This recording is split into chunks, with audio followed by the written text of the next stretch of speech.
Hey, it's Chris, Liege Games. Feel that? In the air? Around your computer? It's the plastic oozing out of the crowdfunding websites trying to grab you and drag you into backing it. A lot of stuff this week. Very interesting stuff. A few topics, a few little rambles, and a few little rants I'm probably going to have along the way. But more money being thrown around this week than I ever expected. And that's before even next week's. And that's going to be a whole nother pill to swallow, folks. That's all I got. Do the YouTube thing. Thanks for watching. You guys are getting me, really excited about doing these videos on a weekly basis. So I just want to say thank you. I really enjoy doing these, and I enjoy talking about board games. I love it. So that's all I got. Let's go into it. The most I can give you in the least amount of time. Well, asterisk there. I'm not doing speed run. Just regular roundup here. If you would have said to me last week that Archon Studios with Heroes of Might and Magic 3 is going to have more than like Queen's Dilemma and Canvas, not only individually, but combined almost after 24 hours, I probably would have been extremely shocked. I would have laughed you out of the room. But now here we are. Here it stands. And we have nostalgia from the video game sense running full force. And that's Heroes of Might and Magic 3 here. Now, I'll tell you right now, two of these first three games that I am going to focus on here today, I've read the rule books, right? We're talking almost 100 pages of rule books between these two campaigns. And we'll talk about the next one that's also oozing plastic and miniatures here in a minute.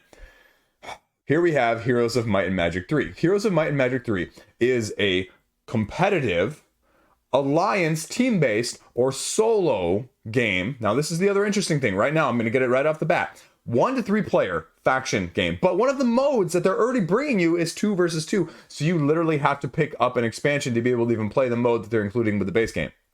Does that make sense to you? It doesn't? Okay, good. I'm not the only one. Now, the other thing that they're going for here with the Azure Pledge. Basically, what that is it's the miniature version. It's the little bit extra deluxeified version.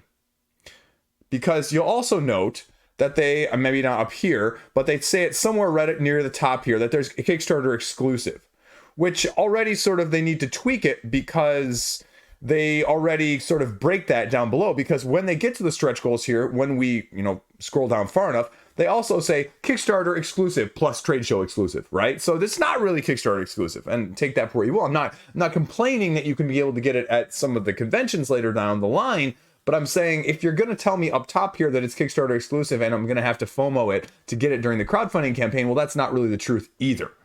So, wording matters. And that's why you read the wording on these campaigns. I mean, do you remember Mythic's campaigns? Mythic not being widely available at retail. Well, you still get it through their web shop. So, I mean, it's not really exclusive. I just hate that minutia marketing standpoint that's getting to me. Anyway, what do you need to know about this game? Because you are picking essentially one of your two starting heroes, either the might or the magic, the magician, the sorcerer, the wizard, or some sort of melee combat hero. You're choosing one of them. The other is your side hero, your side piece. I'm sorry, I just couldn't help myself. Anyway, that you can eventually hire for 10 extra gold later down the line. You can only control 2 heroes at a time, and you're going to be gradually recruiting allies and creatures from the various towns that you're going to be going to. And there are about 4 or 5 different locations, as well as asymmetric stations or locations that you can build depending on your faction that you choose at the beginning of the game. Now, again, this is a 1 to 3 player game, so it's sort of like the Spider-Man meme where they're all pointing at each other, right? That's the essential gist that they're going for in this game.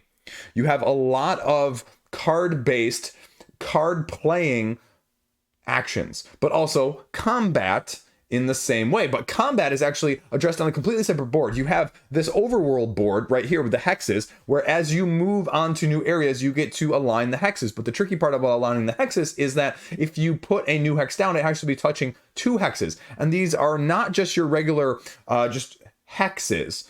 These are essentially a 2 by 3 by 2, so 7 hexes together, and they have to touch 2 of the ones that are already on the board. So you can't just isolate it further off away from everyone else. So it's going to have to be adjacent to the one you're on, but in a very, very particular orientation.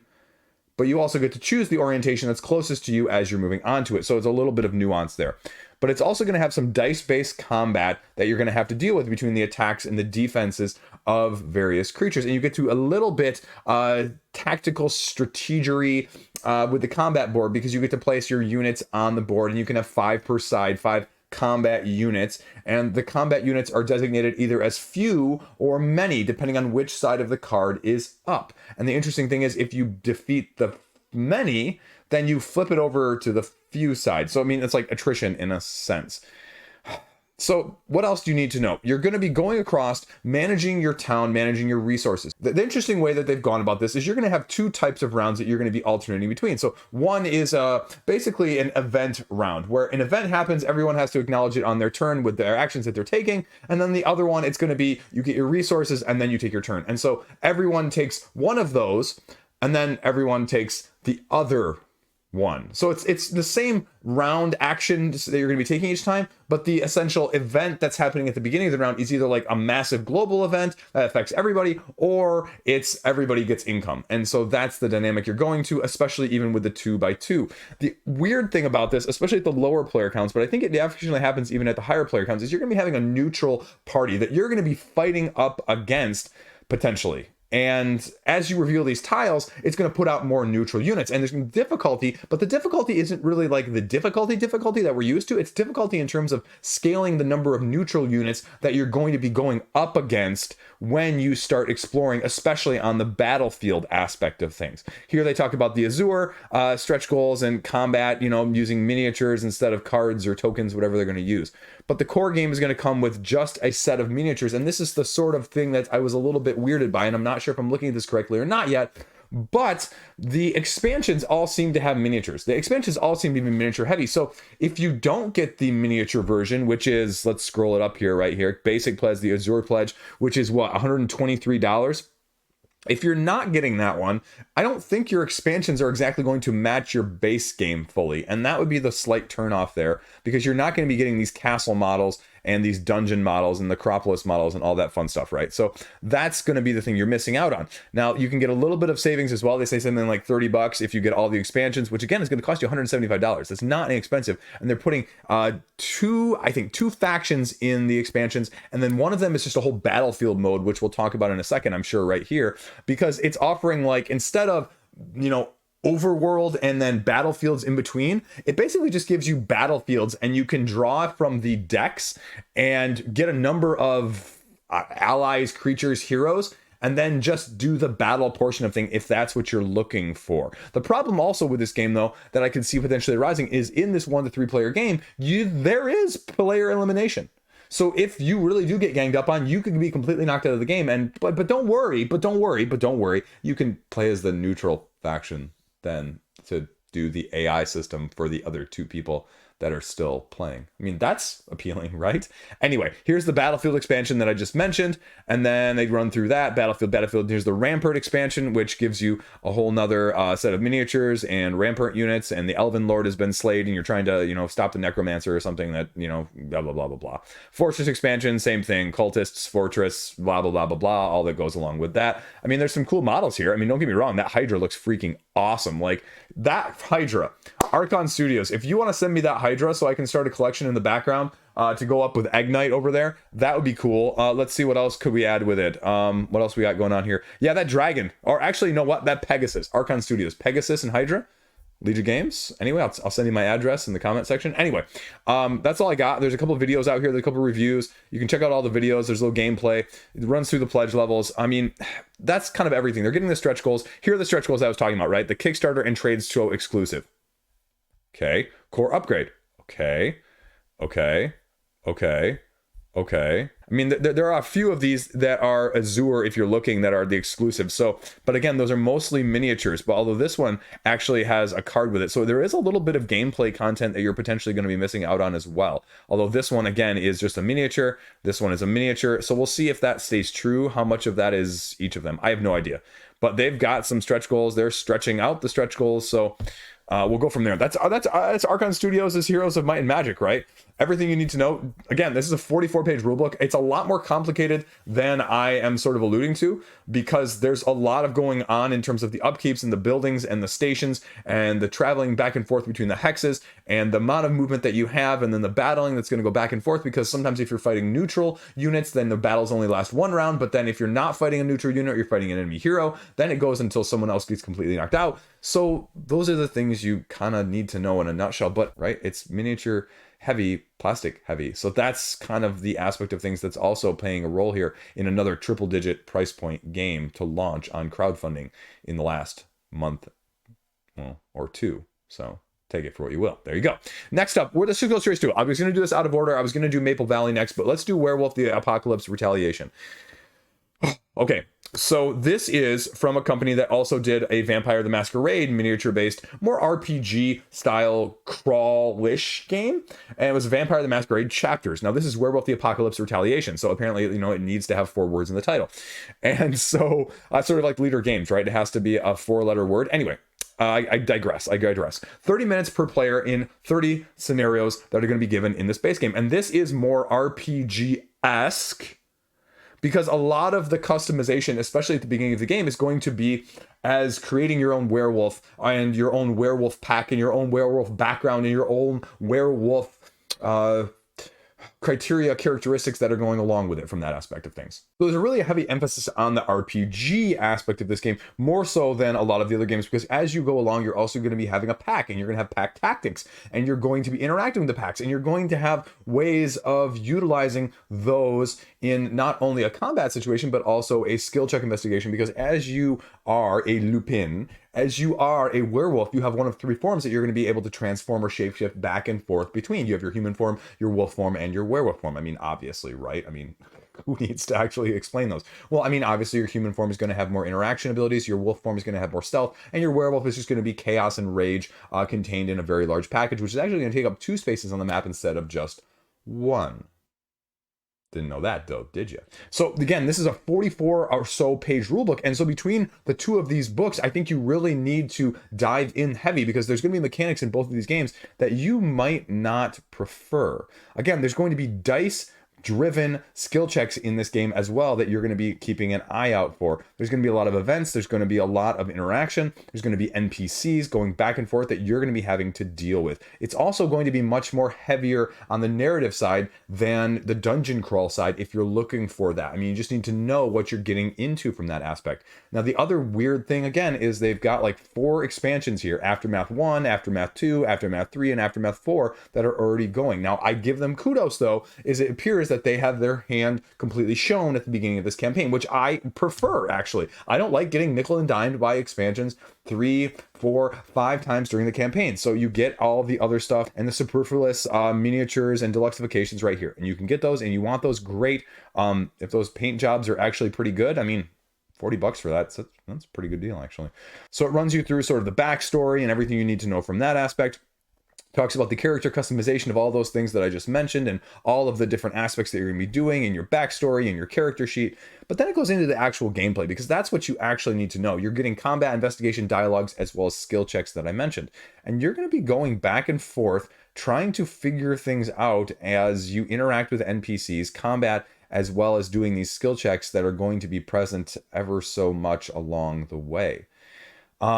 Scenario driven, so there's going to be unlocks, there's going to be interactions, there's going to be things that you'll do, there's going to be things that you're going to miss depending on how you go about doing it, especially the way and the things that I mentioned. You're going to be getting allies. You can play permadeath if you're one of those hardcore gamers, and they're going to have special events and everything else, trophies that you can get, as well as solo play to go along with it. Here's the Vampire the Masquerade chapters that I mentioned. You can try it on Tabletop Simulator, and then it runs through the 3 different pledges that they've named after the 3 different shape-shifting characteristics. The base game, which is just going to cost you, again, it's another triple-digit price point just to get in. This is going to cost you double to get all of the expansions. And then if you want all the deluxifications as well as paint, it's going to cost you almost $300 as well from that aspect. Stretch goals they're hitting as well, a few side quests and a few actual deluxification upgrades from that aspect of things. 4 videos, and that's everything you need to know from Flyos.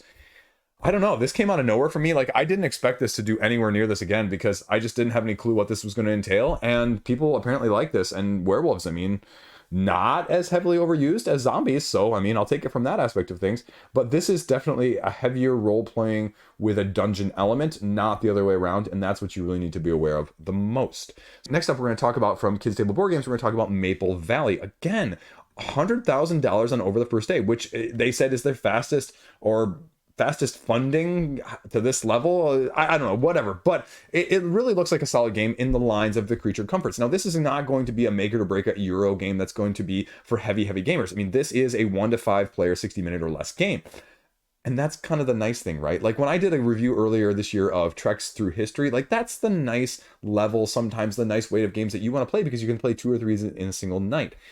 And Kids Table Board Games has done a really good job production-wise with Creature Comforts. I'm going to have Power Plant soon, and they're going to have a lot of exclusives, not like terrible exclusives, but a little bit of deluxeification, as well as a little bit of gameplay. So they kind of mix and match. Now, none of the significant gameplay is out yet, and if this stays true to sort of Power Plants, we'll have that along the way. But it'll be interesting to see, because that's often the make it or break it of how much of that extra little stuff comes into it, and that was the make it or break it for me getting something like, where is it? Oh, down here on the floor.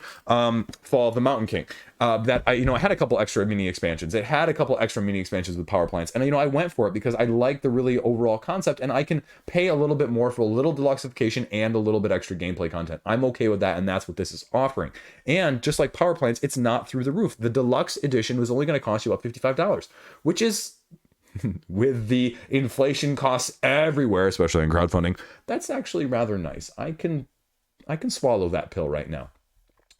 You're getting a little bit of everything to go along with this. The basis of this game is you're going to be taking your friend, and you're going to be trying to recruit more friends along your way by, giving them trinkets. And you're going to be traveling along these paths based on the friends you play. And these friends are also going to have abilities that are going to be allowed to be played on a round-by-round basis. And you're going to be playing over 5 rounds in order to gather the most friends, gather the most resources, and get the most victory points for the end game scoring conditions, depending on what those are. It runs you through a little bit of the things that you're going to be utilizing along the way, including sun tiles, curiosities, grove tokens, as well as map tokens. I mean, map tokens, for example, allow you to travel further on the trail than you normally could, and you can play them either before or after the card that you are playing that's allowing you to travel on the trail. Because when you land on a spot on the trail, you are going to be activating the location ability as well. And so the timing of your allies and your friends to maximize their use in combination with the spot or the location on the map is going to be very key. And there's going to be new stuff popping up along the way as you make the circuitous routes around said Maple Valley, hence name of the game. Boom! Ties it full circle. Deluxeifications. It's going to have a lot of wooden components. I like this. I actually don't always prefer the screen printing, and so the fact that it's not like screen printing, it's more just like engraved, it looks there, actually looks better to me than this on the top sort of thing. Take it for what you will. Now they're adding cards as well. 24 friend cards, 4 already from the stretch goals. Insert. Okay, add-ons. You can get the previous Kickstarter add-ons here from their Creature Comforts, as well as everything that went along with Creature Comforts, including promos and the mini expansions. So that's kind of nice. They run through the stretch goals here, and you're starting to get a few extras in terms of gameplay, as well as the deluxeifications. They run you through here what you're going to be doing, where you're going to be going, how you can recruit new friends, getting your favors, getting the things that you're passing along the way. And I mean, it just seems like a great game for like a family style and for like my kids to be able to port into, because I'm having a really tough time getting my kids to play stuff lately. I'm just being interested in playing stuff. It's not that they won't play it, especially my 8, almost 9-year-old, but it's like, I want him to be appealing. I want him to look at that and go, Dad, I want to play that. Not look at the side of Role Player Adventures and go, that guy's kind of scary. Yeah, buddy, he is actually kind of scary. That's a whole nother campaign and adventure story though. Rulebook is here. Learn to Play is all there. There's a few quotes everywhere. And again, the shipping is going to be reasonable. Kids Table Board Games does a good job pricing it out. And so for the deluxeification, if you're going to get it, great. If you don't want the deluxeification, wait for it at retail. That is Maple Valley. There you go. I will probably be backing this one right now in case you can't tell. Next up, we have Dark Ventures from Rob Lemon. This is a reprint with a upgrade with a new expansion. And this is an adventure card game in the lines of something like Pathfinder, the card game, only also completely different because it's sort of lore narrative card based, if that makes sense. Slightly different, and it has more of the Dungeon Degenerates vibe, if you will, with the artistic style. And I'll be frank with you guys, I'm not a huge fan of this artistic style, but people really seem to like this game, especially from a solo element. So if you're a solo player, I heavily recommend that you give this one a look-see, because I got a first time around copy the last time it was on crowdfunding, like a couple years ago, like 3 years ago, and it just wasn't for me, because I looked at this and I said, this is a really good solo game, but as a cooperative or competitive game, I just didn't really kind of like it in terms of the quest styling over the 12 different rounds or so I think that you're playing playing, as you're taking your 3 different actions to travel, to lay cards down, to go to different locations, and to have events pop up along the way. And you're going to be completing quests. So who can ever complete the most quests for the most amount of points is going to win over that time. And again, like I said, solo, competitive, or cooperative. And I think it works probably better as a little bit of cooperative or solo. I didn't really like the competitive aspect of it from that side. But I mean, this is the artistic style, right? You either like that or you don't, and that's okay.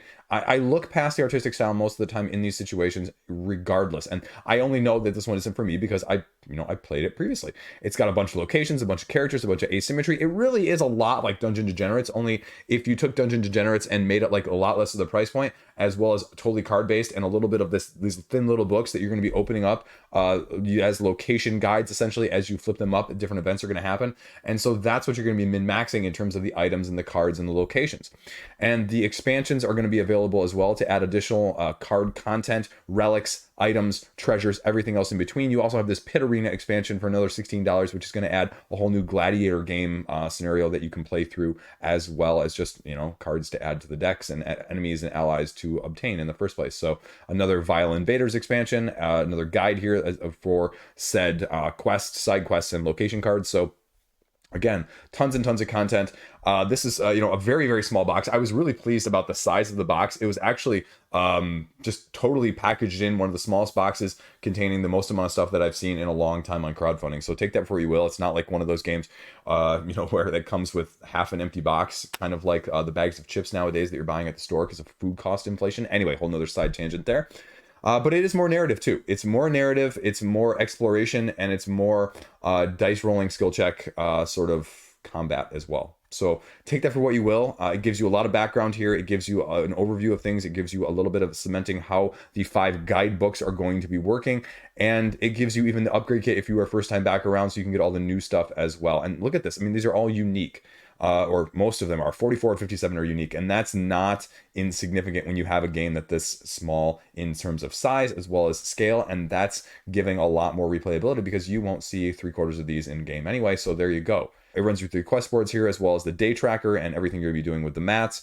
I mean, everything you need to know is there. I can't say enough that if you're a solo gamer, you should probably be considering this one. It runs you through what you're actually doing in your turn. You're going to be having character and item cards. You're going to be placing your characters on the track and then gradually unleashing the story as you play locations from your hand, looking up the location entries, and then doing the actions that it potentially tells you before making a choice and accepting whatever's there, in addition to whatever actions you want to take on top of that, including combat here as you're adding and then using dice to help calculate who wins and loses. So rules there, Tabletop Simulator, Tabletopia, and it's going to cost you whatever it's going to cost you for shipping right there. So price point with the upgrade kits, $14, $35 for the new one, and any expansions you want about, what did they say, 14 to 16 bucks up here. So there you go. Dark Venture, give it a look-see if you got that vibe. There you go. Now this again is going to be another slight tangent here. This is funded. This is less than 24 hours. Queen Games. Skirting the rules here. They have 2 different accounts running things right now. One just ended, literally 4 days prior to this filming.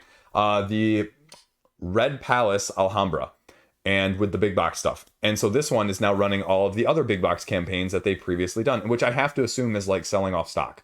I have to. Now, something must be new here because otherwise they wouldn't allow it to go. But this is also the one that only has 15, right? There's another Queen Games account that has like 70 that did the Red Palace. I'm not joking with this, right? So here's Queen Games. Here it says 15 created, 2 backed. Here's Queen Games. This one is out of Delaware, and this one is 70 created and 5 backed. Where's this one out of? Oh, no, it doesn't say. I don't know. You get all the big box stuff. I'm not a big fan of a lot of these games. Like if they had offered Alhambra, because Alhambra is going for like $130 right now in the secondary market, or even from Queen Games' shop. Like give me Alhambra for the same price for the big box that you offered during the Kickstarter campaign. Because I looked at it, the first campaign was only like $80. So I get that, but these are not really as well thought of in my eyes of games that really fit my style or fit the things I like to do. And so I have no interest in any one of these. And it's just all stuff. Now, some of this must be new, though, because otherwise, why would they be allowed to do this at the same time? And I'm not really looking at it closely enough to figure out what that is, but I'm sure there's something on here. You can check out what it is. I mean, right, like I said, Merlin, Fresco, Escape the Big Box, Merlin, Fresco, Escape the Big Box, and deluxifications with everything. So take it for what it is. Speaking of a little bit odd, TCG is my favorite thing to talk about. Not speculative market, almost $200,000. Don't buy them. I don't even know who A Drive is. So I'm sure it's something Magic the Gathering, something, but it's cash for everyone now that wants to get in on that side of things. So anyway, take that for what it is. Anyway, we have next up Project EOS Rise, the sandbox cooperative survival game. So essentially what this game is you are a cooperative survivalist ship trying to get enough resources to get to this planetary paradise because Earth is like gonna die or something along those lines, right? And so you have 4 asymmetric characters that you're gonna be able to play as on this ship in various roles, like captain, engineer, assistant, whatever else it may be, right? And so you're gonna be trying to collect things called FRBs, which are basically endgame victory points that you're gonna be trying to get enough of to earn the track to get to where it needs to, or you're going to be gathering enough intel by defeating enemy alien ships that are going to be attacking you on a round-by-round basis in order to get some of those FRBs as well to advance the endgame. What you're going to be doing on this hex-based driven galaxy setup is you're going to be maneuvering your ship around the galaxy, trying to gather these resources, trying to fend off the aliens, trying to gather the most intel while upgrading your personnel as well as your ship along the way, because the personnel can upgrade their dice that they are given in terms of the dice aspect of things. There are advanced dice that are going to be associated with each individual character that are going to be asymmetric. There are also going to be ship upgrades in terms of the different rooms that are going to be available. You can also upgrade the amount of stress that each of these characters can take as sort of a mechanic that's going to determine how well each of these characters is functioning within their own unique roles. The game is played over a series of 9 phases of each round that you're going to be sort of dealing with. It sounds like a lot, but they run you through what each of them are. And they give you a little bit of unpredictable events. It's going to happen at the end of every round. That's phase 9. And that's going to change the rules potentially of the game going forward in the next round. And they run you through them right here really quickly. It's not anything complex. It's not anything that I can't just even mention right here. You're planning, you're showing each other, okay, what are we going to do? What are we going to do? You're taking your individual actions, you're warping somewhere across the galaxy, and how you warp, where you warp is going to determine what actions then you take. I mean, are you delivering cargo? Are you fighting aliens? How are you going to maneuver in that regard? Then you attack, alien ship moves, aliens attack back, they get deployed on the board, then the event happens, and then you refresh and refill everything that's else on the board. I mean, this is a 20-page rulebook that's a lot easier to read than it sounds. It gives you an example here of, say, the starship and the alien ships that you're going to be dealing with, runs you through the game rounds and the phases as well that I just kind of went through, and it's pretty much all there. It's only about a quarter of the way funded right now. What are we looking at price point wise? We're looking at about, again, $67. That's not actually terribly bad. I was expecting it to be a lot higher with some of the deluxifications that they've gone with up here at the top. But, that is what it is. We'll see kind of where it goes.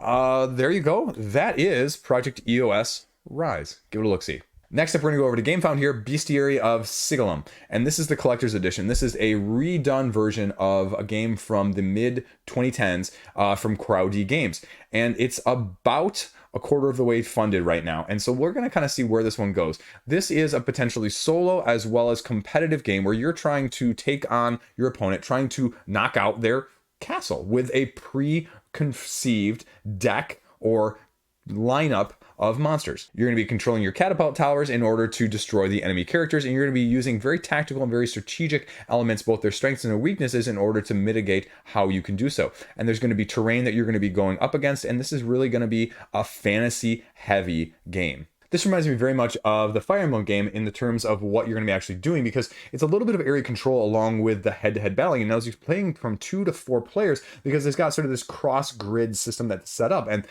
several of the pledge levels have either one or multiple of these 2-sided boards that are going to have different terrains and different setups that are going to allow for different interactions. And there are basically 3 levels or tiers of enemies in terms of, okay, easy, medium, and high complexities of how you're going to be interacting, how you're going to be utilizing them as you're drafting them to form your team. And the way you win, again, like I said above, is that you go and you damage the other person's castle enough until they get to the end of the track. I mean, you do damage until, right, it ends at the very end. How you're going to be doing this is you're going to be either capturing catapults. And so if you just capture a catapult, if you own the catapult at the end of your turn or the end of the round, then you just deal damage to their castle. Or if you knock out one of their heroes, now you don't knock them out permanently, you exile them, then they go away for a certain amount of time, and you also get a bonus point or deal a damage to them in the grander scheme of things thematically somehow, to do the same as you would say with a catapult. So you have to be very careful of not just allowing your characters to get knocked out willy-nilly. The other aspect of things that's really unique in this is that when you use said character's special ability, they have this little time tracker that you're going to be placing this down on. I'll pull it up right here for a second.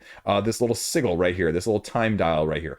And so what you do is you place whatever token ability that comes with it in the first place, it has a number on it, and you place it in the corresponding area on this map or this board. And then the timer dial basically rotates around one by one by one by one, and when it gets to your ability token, you get that ability token back and you can take it again. And so it's just like a refresh timer, if you will. But that's kind of a unique mechanic. It's a little bit cool from that aspect. It goes through all of the character sheets and the goals of the game, like I just mentioned, and then it talks to you again about the 3 different characteristics that you're going to be utilizing, as well as the difficulty levels of the enemies, depending on if you're playing solo or if you're playing against someone else, so that you have a little bit of sense of balance from that aspect of things. I mean, the big thing I want to see, and the big thing that makes it sort of play before buy for me right now is, the basic concept is each of these characters has a core ability as well as like a, special ability. And so the core ability is that you get to one of 2 options each turn. You get either to attack or maneuver, combat maneuver, or you can do your special ability. And so you get your choice therein for each of these characters. And so as you're going along, I guess the question just is for me is, how does this compare to the other ones? Because again, the overarching thematic incorporation and the art I really like, but the gameplay wise, it reminds me a lot of other stuff. When I talk about other games that I want to play, like I need something different. I need to know that this is significantly different, right? These are a lot of effects, a lot of vitality markers, a lot of ability tokens. I mean, that's cool. I need to see this in action. I need to have a hands-on copy of something like this to know how this compares. Like I just did Ivion earlier this year, right? Like Ivion for me was one that sort of could have gone either way, but had such cool, unique abilities, and it did it in such a slightly different way that I hadn't really seen before. I was a big fan. And so I just don't know with stuff like this nowadays, because it's hard to tell one from another with the core concepts until you actually get the flow of the game going. Now, there's plenty of quotes up there that you saw. There's plenty of videos here. There's tons and tons and tons and tons and tons and tons and tons. But really, even the rule book doesn't give me the greatest sense of the flow. And so I really need to see it in action, how the dynamics are going to be changing. Because again, the concern is that you've got a slug back and forth, right? Bam, bam, bam, bam, bam. I knock you, you knock me, I knock you, you knock me. And there's going to be a little area control. And can you just sit on it and babysit it or cherry pick it or not? And so that was sort of one of the bigger problems I had with Fire Emblem. A great game, but it was a little bit more, if you get ahead, it's really hard to catch up. And that's the other concern with this game, is how is it going to balance from that aspect of things. So the price point seems fine. The shipping seems fine. I just need to see what else they're going to offer, and is it really worth picking up at this point versus waiting. Again, I love the fact that there's no miniatures here. I love the fact that it's a relatively good price point here, and I am definitely going to have this one on my radar. I can't say that I won't at this point, because this is the type of game that I really like playing. The rulebook doesn't seem too intimidating. It's only about 20 pages long. 20 pages. I know, right? With the other 40 or 50 page rulebooks that I read on a weekly basis, this is very nice from that aspect of things. And this is what it's going to be. And you get the expansion, but I think the expansion is actually just more of the solo content stuff. And we'll go down here just to make sure I'm thinking of it right here with the extras. So we'll see where the deluxeification is right here. Solo content as well as the additional content. So the extra 2-sided boards, okay. And now again, I don't see, on the page how the terrain is going to be different. And obviously some of these are going to be different with just the markers and the icons that are going to be here, as well as you can see the home bases that you're going to be starting at. So all these maps look exactly the same in terms of the actual like grid-based system. Not that it's necessarily not going to be different because of the terrain issues, but it's got a couple different factions, a couple different characters. I mean, it's got enough that I would probably justify it, because I don't know what the secondary market's going to look like for this one either. So anyway, it's about 25% of the way done. Give this one a look-see. And you know what? I'm going to give GamePound a shout out, because they've actually got 3 products that are not, like weeks old on the top of this page right now. So I really like that, even though I have nothing to do with, and I'm not going to be covering this one because it's a war game. But there's Tabriz as well. So Tabriz is killing it. $125,000. Light engine build. Go check out my review. By the way, side note here, my reviews are now focusing with the overhead camera. So if you want an actual review of what things are looking like and how things are interacting while you watch me talk about things, you can get that as well, because I'm stepping up my game for reviews. So if you've missed out on those, I've already done 3 like that, and there's just gonna be more to come in the future. Maybe I can even get a 3rd camera if you guys go over to my Patreon. Anyway, that's all I got on that side tangent. We're gonna hop back over here to Kickstarter, and we have the Curse of Candelabria from Lunar Oak Studios, my boys over there. And I apologize to them in email because they offered me a chance to play the prototype, and I missed the email, and then I finally responded back to them, and they're like, too late. And I was like, shoot. But this is another unique game. If you're not familiar with Lunar Oak Studios, this is the team that brought Sheol, S-H-E-O-L, that's just recently delivered in the last couple months. And this was one that really struggled to fund the first time around, and it just barely made it by the end, and it was like significantly delayed because this was a massive project. It was miniatures. It was like this escalating, cascading darkness that was on a lunar sort of surface that you're sort of fighting back off, and monsters are appearing out of the darkness with this system where you couldn't tell what they are until you like shine the light on them. And it's kind of a cool system. I haven't seen many reviews about it, but I saw a fair number on the secondary market for quite the hefty price point. And this is their follow-up to that. Again, I give them a lot of kudos because they're going with a true funding goal, just like they did with the Sheol, and they've got $27,000 already. This is Curse of Candelabria, because what you're doing here, and this seems a little bit more area control-esque with some asymmetry, but you're candles. And the main mechanism that you're going to be using is you're going to be having 3 different sets of seals that you can, seals, right? Seals on a candle, because you're going to have wax and it's melting and you make seals out of, anyway, you know where I'm going with that, right? But that's sort of the thematic incorporation. And you're going to be summoning these candles, which are fighters essentially, using tactics and going up against a curse that is going to be ever present in the 3 rounds of the game. The curse is going to have a whole another element that you're going to have to outdo or maneuver, essentially beat, in order to not have it basically destroy the temples in the land that are, sort of your action points and victory points situations. And this is a little bit of a denser rulebook, I won't lie. What you have is you have 4 seasons over the span of each of the 3 total rounds. The mist season, where that said curse at the beginning of every round is going to be activated, and then you gather in your resources. And then you have sort of, I think it's like the kindling season as the next season, where you're, activating your units, taking your actions. Then there's war season and recruiting season. War season, I mean, you know what's coming in war season, right? War season is where you're doing said battle. And then recruiting, you are gathering more troops for further use. Definitely cool, definitely looks different. This is the creating and melting with the seals of the candles that I mentioned, and you're going to be having sort of a layer upon layer depending on which seal you use, because you can just get one for free, that's going to be like too high, or you can pay an additional resource to get like a 3, and then the 4th one is completely different, and then the 3rd one is completely different. So you're going to be having that, and you're going to be driving these castles across the board trying to destroy other people's. You're going to have asymmetric abilities. You're going to be going to these temples where there's 6 different actions that you can be doing on a turn-by-turn basis as your said actions. And you're going to be activating, exploring, and just fighting.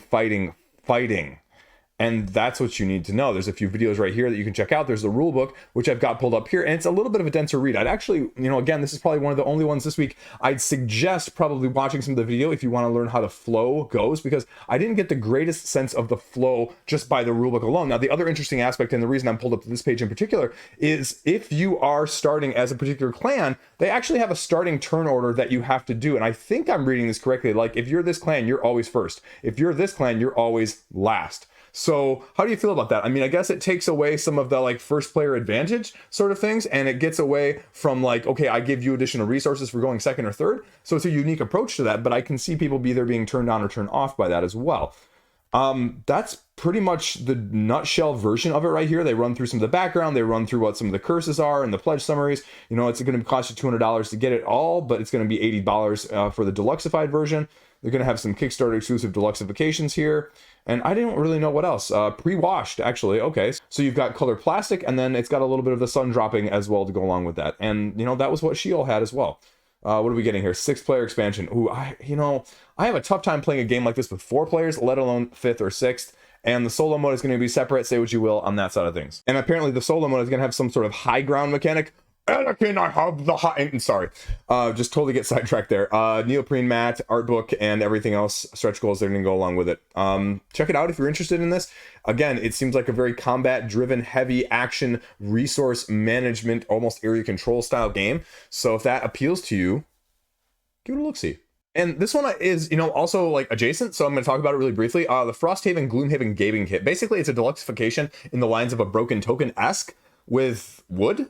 And so it's deluxified all of the stuff that isn't necessarily inserts, but also the other pieces, like the modular system of we're just going to be putting all your stuff in and on. And they're magnetic, apparently, too. I have no idea what the price point is for this. I didn't actually look at the price point before I did this. You can basically do a la mode sort of situation. Solo adventure there, though, alone is going to cost you $50 just for one person. That's insane. This is for people who incredibly want to bling things out. And I always have mixed feelings about this because, again, this is like before most people even have Frosthaven. And if you also look at this, you're not going to essentially get this for probably 6 months. And so how do you feel about that? Because also they're doing delivery on backer order. So again, take that for what you will. If you're getting Frosthaven in the next month or two and you want to play it, just like with Oathsworn or the other one that got an upgrade recently that I didn't back, that I was like, why are you waiting so long for that? Anyway, I don't remember which was. You guys can let me know in the comment section. But I was like, why am I going to wait this long to play it from that side of things? If I want to play it, I want to play it now. And again, this is like a lot, and you could piecemeal it if you just wanted one or two of these things. But again, that's a lot of money for a lot of money for a lot of money, right? So take it for what you will. It looks beautiful, but it's a lot of money right there for a mat, folks.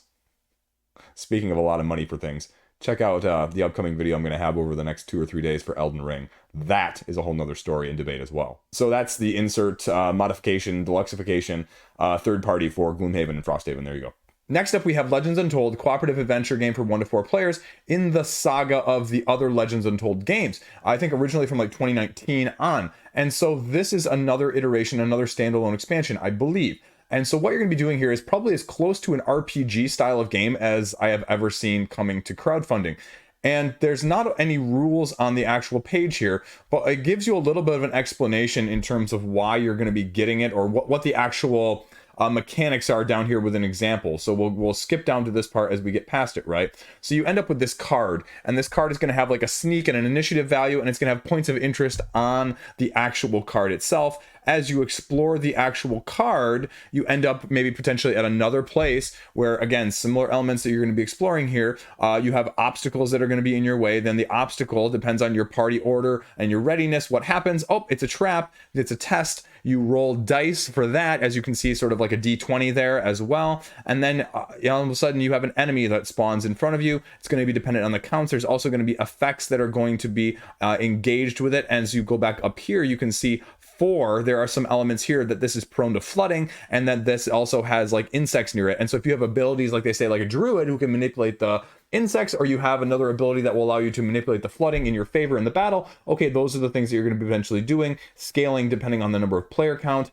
and rinsing and repeating depending on, again, what you have event-wise that could be used to interact both of those things that I just mentioned. Free upgrade crit if you're one of the previous backers, and there's a few other levels that you can get. 59 for the basic with the upgrade kit, all the new content right here with the potions and preparations expansion as well, and then the all-in for the other campaigns, the Weeping Caves and the Great Sewers, for what is this, $166. So there you go, breakdown for what it is. That's pretty much it, but there's a lot of skill checks, there's a lot of events, there's a lot of RPG in a box, in a small box from that aspect of things. That's everything. Campaign managers there, it's going to be shipping in about a year. So that is Legends Untold. Now we're going to go over to Godsforge. Godsforge, the expansions, Dragon Gods and Great Houses, 2 new expansions that are going with this. And weirdly enough, again, there's no video, there's no rule book, there's no explanation of how you actually play this game on the page. So I actually had to go over to Board Game Geek to even give you halfway of a description, because on this page there is literally no instruction of how you play the game. All it says is you roll your dice and you combine them and re-roll, and then simultaneous play. So essentially what you have is you have 4 cards that are going to be splayed out in front of you that you're going to be able to utilize, and you're going to be rolling dice, and you get 2 re-rolls because Yahtzee rules, right? And so then you take those dice and you can manipulate them potentially based on other cards or other spells that you have, but you're trying to pick the best spell that you have to be able to cast it against your opponent. But casting against your opponent, depending on the player count, may be the opponent you're facing, or it may be the person on your left. So depending on who's to your left, that also may be the dynamic of things. Now, cool art, but there's not a whole lot else to go along with this. The 2 expansions that they talk about here, Return of the Dragon Gods. So you see a little bit of the dragon upgrades that are going to be there, increasing your game's power level, synergy between types, and more customizable decks from the start, adding one more player, so you can add another player if you want to. And then you struggle to control the Great House Battle as well. 16 great houses to give your playstyle in asymmetry to begin with as well. There's not going to be a pledge manager though, so if you're one of those 300 or so that are backing it right now, you should pledge everything that you need to accordingly before the campaign ends in about 3 weeks. Last up this week, we have How to Be a Mind Reaver Volume 3. This isn't even under the board games, but it has a board game and I ran across it, so I'll talk about it very briefly. This is Mind Reaver, the comic, essentially.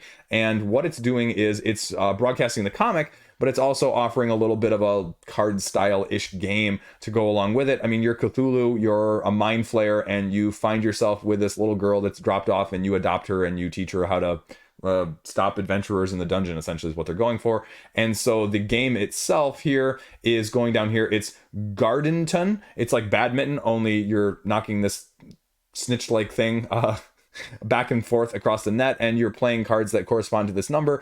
And if you play the one that goes to that number, then you grab it and you serve it back to the other side. And basically it's like badminton in the sense that if you can't ever catch it and knock it back to your opponent, then you like lose, or the other person gets a point. And so you can go back and forth, but sometimes you can play other cards that will allow you to get a step closer to it to be able to then do what you need to do. That's about all that's in there, though, in terms of the rule book. It's spells that you can cast as well that go along with that as well. So that's it. I just wanted to mention it here at the very end because, I mean, money and Mind Reaver, and it's a comic that says it has 14 million views. So I'd throw it in for a wild card at the end there. There you go. That's all I got. As I mentioned, a couple videos in the upcoming days. Spoilers, we're going to have the upcoming for next week's. That's going to have Elden Ring. I'm going to do a separate Elden Ring video based on what we know from Steamforged Games and a few elements that are going to be a bit divisive there. Whew, that's going to go one way or the other for people. And then we're also going to have a video for the upcoming Cube Monster. We're going to have a video for Unconscious Mind. And we're going to have a video for the upcoming Soul, which is getting a reprint on crowdfunding at the beginning of December. So those are all going to be coming very, very shortly in the next week as well, because one of those is launching next week, one of those is ending next week, and one of those, I told them I would have it out by next week. So that's what you can look forward to in the next week on this channel. And as always, just thank you for watching in the first place. The fact I'm even able to do those is just because you guys have been supporting me, watching me, and subscribing. And so that really, when I say that, like, I really mean that, because as a side note, like, I had 3 publishers reach out to me this past week, which was amazing. Like, I've rarely had publishers reach out to me. I've had me reaching out to plenty of people, but it's only because you guys have been watching and willing to engage and willing to put up with my hijinks, rants, and rambles in the first place that has even people interested in me. So again, I give you guys a lot of thanks. Really, really, I mean it. So just thank you very much. And thank you for tuning in week by week, whatever, wherever, however. Thanks. See you around. Stay classy.